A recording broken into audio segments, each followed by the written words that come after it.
The legal battles have gone on for years over who should pay for the damage done by the massive distribution of opioid prescription drugs. The maker of Oxycontin, Purdue Pharma, owned by the Sackler family, agreed to pay $4.3 billion to states, tribes, and others in a bankruptcy settlement last September.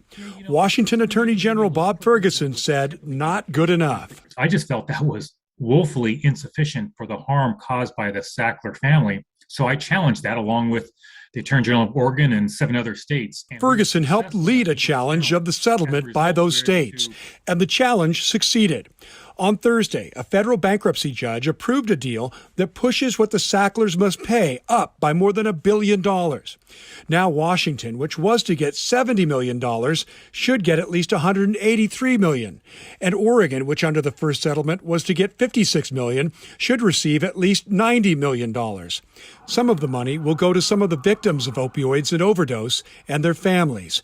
But the bulk of the money will go to prevention, treatment, and recovery to help people caught up in the crisis still out of control. Look, all the money in the world will not bring back the lost lives and the lives torn apart by the conduct of the Sackler family and their company, Purdue Pharmaceutical. I recognize that. My colleagues recognize that. But these billions of dollars will do an awful lot of good to help people right now. So I would say that all in all, the combination of helping the healing process through of those who have suffered from the decades of this opioid epidemic, along with the additional money, was well worth the objections that we made and the time that we've taken. Oregon Attorney General Ellen Rosenblum pushed hard to make the Sacklers pay in some other ways, like paving the way for their family name to be removed from hospital wings and museums, so the focus can be off them and on moving forward as soon as possible. We don't have a moment to waste.